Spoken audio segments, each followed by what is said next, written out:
This is David Harding. Because of the importance of tonight's Counterspy case, following our dramatization, there will be a special message from the Vice President of the United States of interest to all Americans.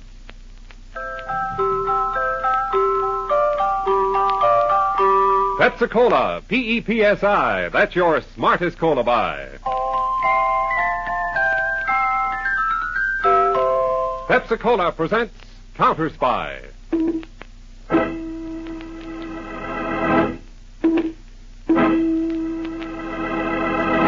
Washington calling David Harding, Counterspy. Washington calling David Harding, Counterspy. Harding, Counterspy, calling Washington.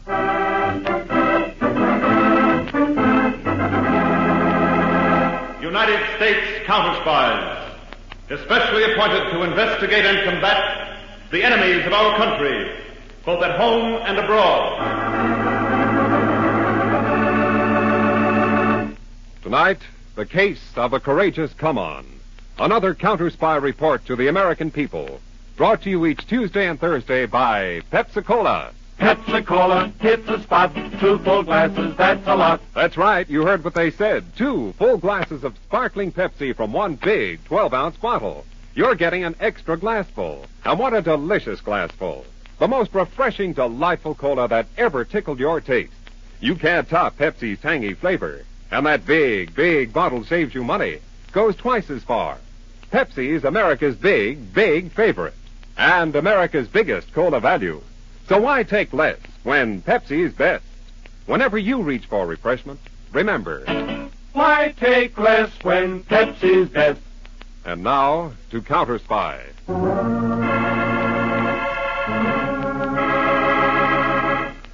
It is a scene truly out of the Old West. A dance and gambling hall crowded with hard-riding, fast-shooting men enjoying themselves, but at any moment ready for action. Suddenly, the swinging doors fly open. A tall, languid cowpoke stands framed in them. The crowd quiets down as the cowpoke ambles to the bar and stops in front of a well-dressed, shifty-eyed man. Well, dude, it's sundown, and I'm still in town. You don't take advice easy, Steve Morgan. I'm choosy about whose advice I take, dude. I don't like yours. I give you 5 seconds to draw. Now, look, Steve, you don't want to... Okay, that's it. Cut! Camera will print that take. All right, boys, clear the set so we can do the fight scene next. Oh, Gary! Well, how did it go, my great director? Okay? Swell. Great strong jaw stuff. Thanks. You've got a visitor, Gary. Dr. Hobart Wayland. This is Gary Marlowe. Steve Morgan in this picture we're shooting. Well, how do you do, Mr. Marlowe? It's quite a thrill meeting you in person after seeing you in so many films. Thank you, Doctor. May I present my assistant, James Dover? Oh, hello, Mr. Dover. Oh, it's all right, Mr. Marlowe. I can shake hands with my left. Get used to it after being without a right arm a couple of years. Oh, I'm sorry. I didn't notice. Okay. Everyone spots the leg first. Mr. Marlowe, is there somewhere we could talk privately? Why, my dressing room. Just follow me.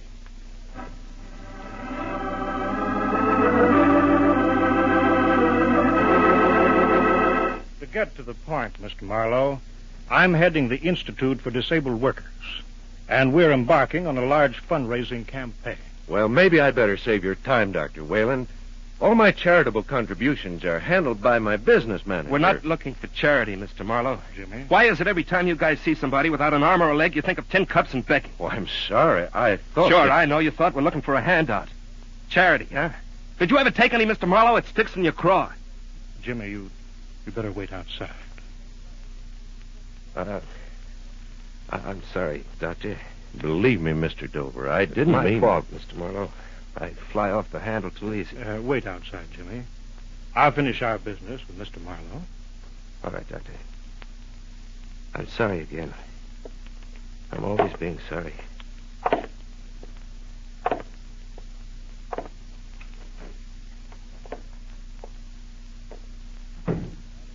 Doctor, I didn't mean to hurt him. No one does.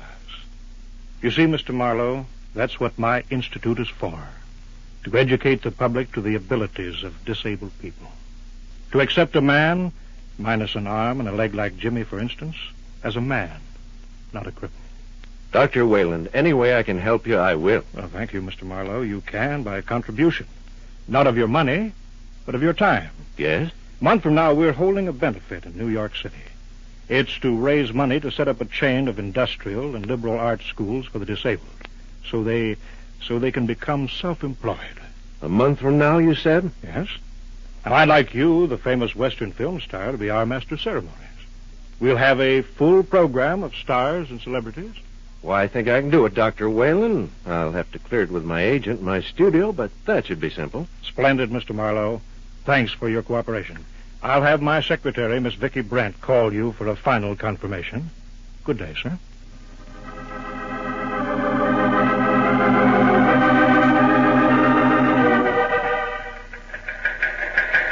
David Harding, United States Counterspies, Washington, from United Stage and Screen Actors Union, pursuant to Tax Bureau memorandum. This is to notify you that members of our union are being solicited to appear at a benefit performance for the Institute for the Disabled. Dr. Hobart Whalen, Director. We are notifying our members they may appear unless you notify us to the contrary.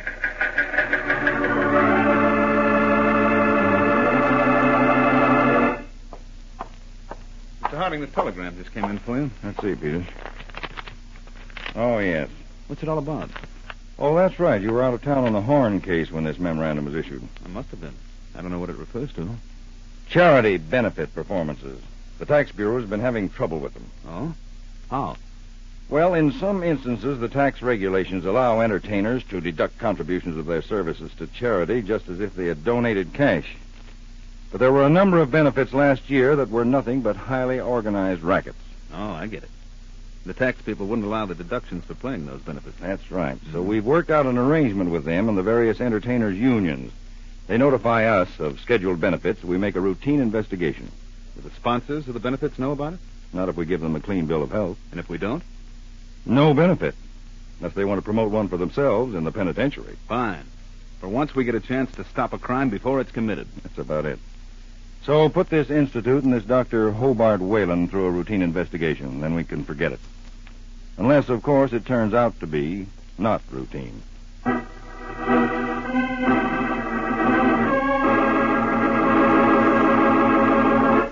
Yes, Mr. Marlowe?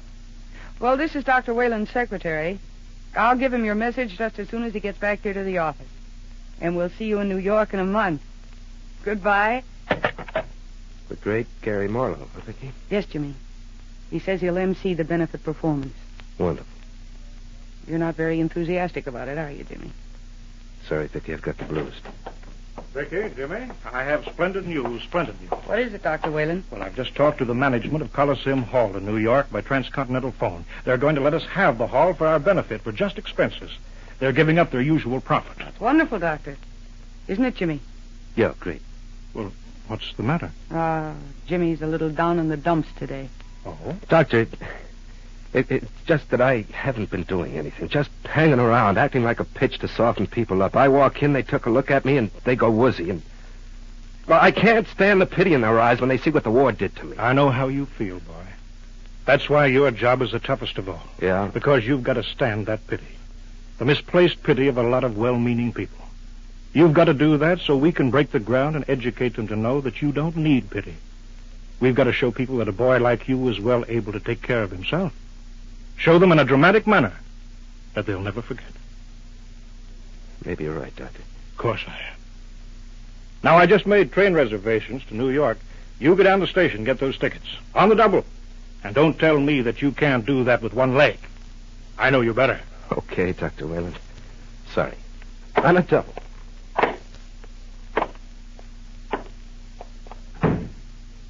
Now, Vicky, think I set the boy straight? No question about it. Funny thing is, every word I said was true. And you didn't mean a single one. The important thing is, he thinks I did. Yeah, he does. Now, what's the matter with you, Vicky? Him. Him? You falling for that half-man? Shut up. Now, wait a minute. I'm working this con game with you. That doesn't mean I have to like it. What brought on this sudden distaste? I just got a mental picture of Jimmy when he finds out that you and I are phony. Really? Was he heartbroken? Why don't The you... tears were streaming down his face. Touching sight. Doc, what do you use for a heart? A pump composed of animal tissue like every other human being. Don't flatter yourself. All right, I'll change that. Like every other animal in the jungle you call civilization. Doc. The survival of the fittest. The strong eat the weak. I'm strong, Vicky. The kid's a sucker. In fact, he's a cripple. Doesn't change that. Simply makes him better bait to lure on the healthy suckers. Okay, Doc. No lectures. Whatever you say, Vicky. Just don't turn into a sucker yourself. It's a little late for me to change sides, I guess. That's right. So snap out of it, Vicky. 2 more days, we head for New York.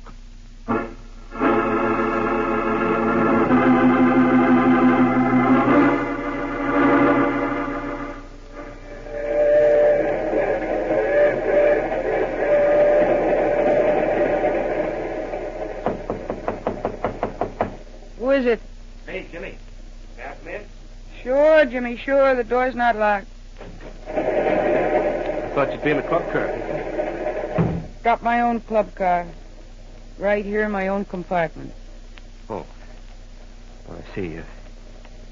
Do you get train sick? Is that why? No, I just like a drink now and then. Nothing wrong with that, is there? No, of course not, Vicky. If you want me to go... Why should I want you to go? Sit down. Look at the scenery that goes by. I've just been talking to Dr. Whalen. Dr. Whalen. That calls for another drink. You want one? Vicky, don't you think you've had enough? I've had enough of something, but it's not this. Okay. What you looking at? The countryside. Oh, Makes me kind of ashamed of myself. you ashamed. Look at it, Vicky. Wide and rolling. Those wheat fields. Pretty in the sun, aren't they? So pretty. The doctor's right. The doctor? Oh, yes, Dr. Whalen. Vicky, I've decided something. This country's big enough for everything, everybody. The mountains we went through. The plains we'll be rolling over soon.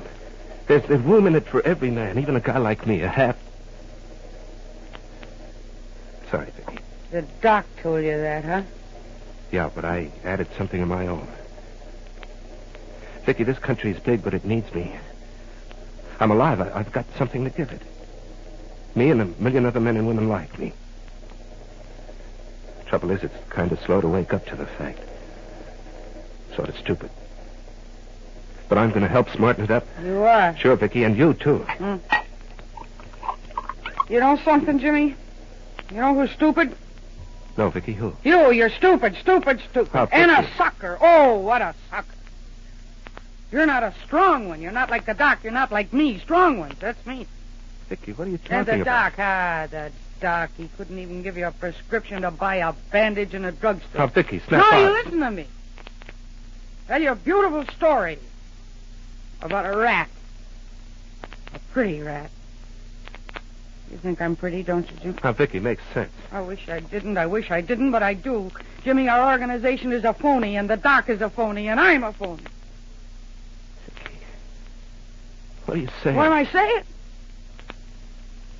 I'm down off that crutch of yours. And I'll tell you.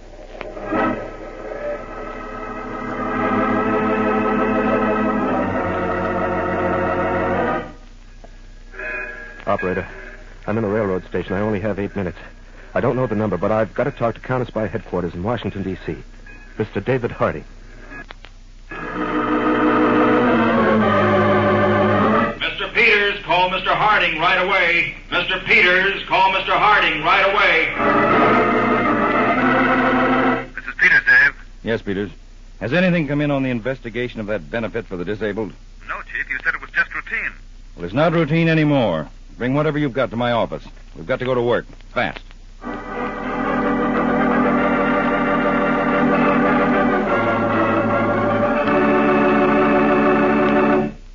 Back to Counterspy in just a moment. But first... Pepsi-Cola hits a spot. Truthful glasses, that's a lot.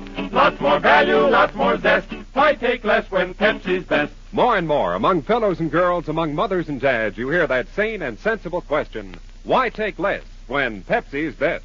No budget, no allowance ever had a better friend than tangy, sparkling Pepsi-Cola. Because one big 12-ounce Pepsi bottle gives you 2 delicious drinks. That's twice as much tangy taste. Twice as much delicious Pepsi to go just twice as far. That's why more and more families say, why take less when Pepsi's best? Yes, families like yours and mine. Families all over America. They're all saying, why take less when Pepsi's best? Pepsi-Cola hits the spot, tastes terrific when you're hot, more and better than the rest. Why take less when Pepsi's best? Today, tomorrow, always, get America's biggest cola value. Take home a carton of 6 big Pepsi bottles. Insist on Pepsi at the store, and say Pepsi at the fountain. Say Pepsi at the stand. Say Pepsi whenever you reach for refreshment. Remember, why take less when Pepsi's best? And now, back to Counterspy. Vicky Brent are in a corridor of a large New York hotel. Jimmy raises his good arm to knock on the door of room 302, then pauses. Sure you want to go through with this, Vicky? I'm sure. Had a girl. Come in. Come on. Mr. Hardy? That's right, Mr. Dover. Come in. Sit down. This is Miss Vicky Brent I told you about. Yes. Won't you sit down, Miss Brand? Oh, yeah, thanks. Why not sit back, Miss Brand? You don't look very comfortable perched on the edge of that chair. I'm a little nervous. No, it's all right, Vicky. This is my assistant, Mr. Peters. Miss Brent, Mr. Dover. Miss Brent? How do you do, Hello. Mr. Peters? Dover. Now, Mr. Dover, let's listen to you. What about this phony benefit you called me about? Well, I told you about Dr. Wayland and my part in it. Sketchily, yes. Well, we've already investigated Wayland. He has a long record as a confidence man and a chiseling promoter. Well, I think Vicky, Miss Brent can give you a better picture of the setup than I can. Oh, Miss Brent? First, Mr. Harding, I want to get one thing straight. Yes. Jimmy's got a little blind spot about me. This isn't the first fake deal I've been in. The doc didn't con me into it. I knew what it was all about from the start. I'm glad you said that, Miss Brent. It's a good beginning. What? We've been looking you up, too. Peters. Victoria Brent, alias Barry, alias Brandon. Indicted for racetrack swindle, suspended sentence. Indicted as suspect in fur theft, probation, and some more. I couldn't have hidden it if I wanted to. Well, the important thing is you didn't want to. Now, will you tell your story? Well, Doc Wayland got the idea to promote this benefit for disabled people. He called me in on the deal, and I went for it. Mm-hmm. Jimmy was hired by the doc, and the doc gave him a song and dance about useful work and what a great project it was. Make the people aware of the ableness of the disabled. And I went for it hook, line, and sinker. No reason you shouldn't, Mr. Dover. It's a great idea. I'm keeping that in mind. Go ahead, Miss Brent. Well, with Jimmy to go around with them and soften them up, the doc promoted half the big names in Hollywood. They'd... Well... Say it, Vicky. They'd take one look at me and drown in their own pity. I'm sorry, Jimmy. And now we're supposed to pull the same stunt with the Broadway and radio stars, only I'm not supposed to know that's what it is. We'll come back to that, Jimmy. Go on, Miss Brent. The doc set up a phony outfit, the Institute for the Disabled, chartered in some state out west. Yes, with himself as the sole trustee for the Institute. Yes, we've checked that. That's right. He was going to send a check for the proceeds of the benefit to the Institute, all right, and be there himself to receive it. You expected to get away with something that wrong? No, Mr. Peters, but he expected to be out of the country by the time it was found out. Well, how far has the organization gone? All the way. Tickets, advertising. He's even got a Coliseum Hall lined up. Now he just wants to line up some more names. I notice he's scaled the prices on the tickets from $10 up to $1,000. He's no piker. Well, anything else, Miss Brent? No, that's it. I'm glad it's finished. Yeah, and I guess I'm kind of sorry. What? Well, at least somebody was interested in guys like me. Finding out that disabled guys can do lots of jobs as well as they did before they were cracked up. Jimmy, don't say that. You know, it's funny. The only guy interested was a crook. And now he won't be around. Jimmy, I think he may be. For a little while. What? I don't get it, Mr. Harding. When we make an arrest, it's for the good of society. But I'm not sure this case is as simple as that. Why, I don't understand, Mr. Harding. Well, I may be sticking my neck out. But if we plan the how and when of Dr. Whalen's arrest, we'd be doing a lot more for society than we would by picking him up right now. How's that, Mr. Harding? I've got an idea that might work if Jimmy and Vicky will cooperate. Oh, anything you say, Mr. Harding. There'll be some risk. Vicky? I've gone along with you this far, Jimmy. I'll go all the way. Good. Now make yourselves comfortable. I'll tell you my plan.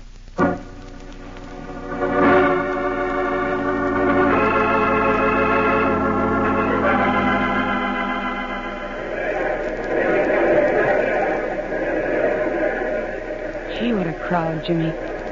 I never figured they'd turn out like this. The Coliseum's jammed. Yeah, but I'm wondering where's Dr. Whalen? He'll be here. You stop worrying. Well, Mr. Harding's been swell about this. I'd hate for him to get in a jam. So you don't think Doc Whalen's wise, do you? Jimmy, you don't think I tipped him? Oh, no. No, Vicky. I know you couldn't. What I think about you, well, a guy like me shouldn't. Jimmy? Mm-hmm. How do you know I couldn't cross you out? Tell me. Oh, Vicky, Oh, there's Doc Whalen. I guess he just came in. And looking so happy. Hello, Jimmy and Vicky. Splendid crowd. Splendid. Where were you, Doctor? We were getting worried. Just checking up at the box office, Jimmy.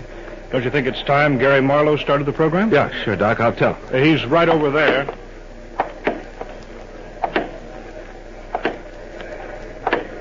Say, Mr. Marlowe. Oh, yes, Jimmy? You want me to begin? Yeah, right away. Oh, and, Mr. Marlowe, don't forget that first guest. He'll be kind of a surprise for everybody. How could I forget him? Well, here I go. Good luck, Mr. Marlowe.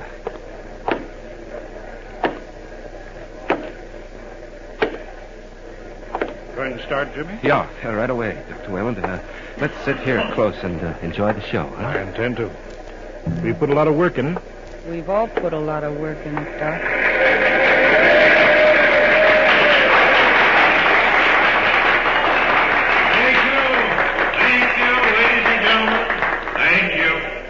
Before we begin the show, there's a special guest I'd like to introduce right now, as he has to leave shortly on urgent business.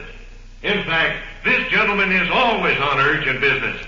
Ladies and gentlemen, I'm proud to present the Chief of the United States Counterspies, Mr. David Harding. Harding. Jimmy, how did this happen? Special guest, Dr. Whalen. I thought it was great we could get him. He doesn't make many public appearances. Oh, yes. Great. Thank you, Mr. Marlowe. Later on, I want to ask you about a trade secret. In those Western films of yours, how do you get 50 to 100 shots out of one 6-shooter revolver? The Counterspies could use a trick like that. But seriously, ladies and gentlemen, I am proud to be here. For the purpose of this benefit is of major importance to America. It's wonderful that more and more of us realize that the disabled can take their places as useful citizens. This occasion is to see that they get their chance, not as a charity, but as a right.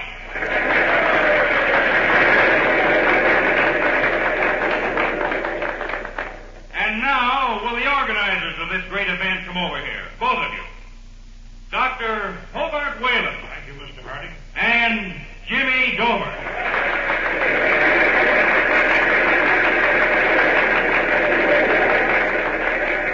Now, I have a surprise for the audience.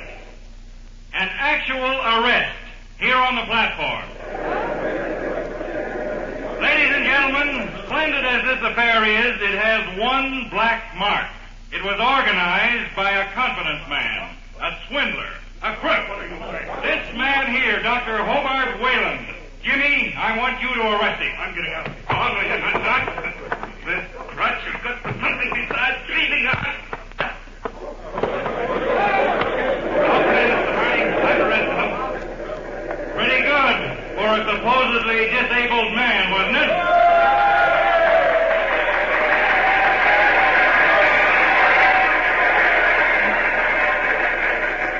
Now, while my assistant Harry Peters helped Mr. Dover remove the prisoner, I'll tell you, the audience, why we did not cancel this benefit weeks ago, even though we knew the promoter was a crook.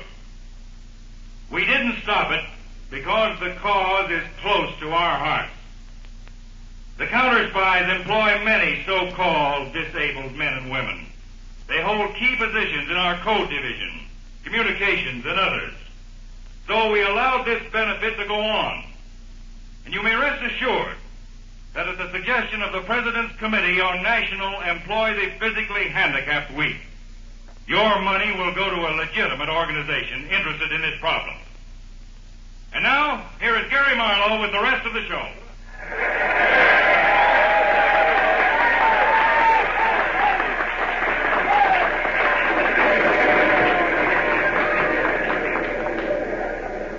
Golly, Mr. Harding, that was wonderful, wasn't it? It certainly was. How's Wayland? He's unhappy, Dave. 2 of our agents are taking him down to our field office to be booked. Well, then that winds up things, Jimmy. Except for me, Mr. Harding. Yeah. What about Vicky, Mr. Harding? Well, she'll have to testify against the doctor, of course. What will that mean? Means jail as a material witness. Jail? Of course, if someone would accept responsibility, Vicky could be paroled in his custody. Oh, I'll do that, Mr. Harding. But, Jimmy, you don't... Oh, Vicky, we've stuck together this long. I can stand it a little longer if you can. Okay, Mr. Harding? Okay, Jimmy. In fact, from the sound of things, I'd say very okay. And by the way, when you find time, get in touch with me about becoming a regular counterspy. Will you, Jimmy?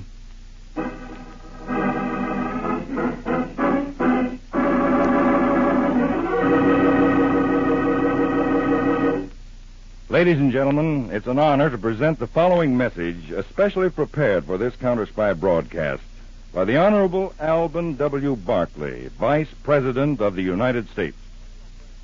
Today's disabled veterans and handicapped workers have the full support of the United States government in their quest for suitable employment opportunities. The President of the United States has established a special civilian committee to lend assistance in discharging this national responsibility of providing work for qualified handicapped men and women. The response by businessmen, industrialists, and labor officials has been highly gratifying. But we must intensify our efforts so that a war wound or an industrial accident is not a one-way ticket to the sidelines. I ask your continued interest in those handicapped workers presently employed and added opportunities for those seeking work. I urge all Americans to remember that ability is much more important than disability. Thank you very much, Mr. Vice President. Next week's Counterspy case deals with the teenage terrors who worshipped a heel. The stolen loot that was paid for with a wet handkerchief and hard cash. And the underworld mobster who pulled a switch and continued to be a right guy. Be sure to tune in next Tuesday to the case of the Flatbush Fagin on Counterspy. And remember, when your friends drop in, be generous, but be thrifty, too. Serve plenty of delicious Pepsi-Cola. Pepsi's big 12-ounce bottle gives you not just 1 sparkling glassful, but 2. Get a carton of 6 and serve 12 delicious drinks. Yes, Pepsi is America's biggest cola value. You get twice the tangy taste, twice the refreshment, twice the Pepsi. So why take less when Pepsi is best? Whenever you reach for refreshment, remember, Pepsi-Cola hits the spot. 2 full glasses, that's a lot. Lot more value, lot more zest. Why take less when Pepsi's best? Tonight's Counterspy program originated in New York, was directed by William M. Sweets, dramatized by Palmer Thompson, and featured Don McLaughlin and Mandel Kramer, with music by Jesse Crawford. Counterspy is a Phillips H. Lord production for Pepsi-Cola. Enjoy some Pepsi ice cold tonight.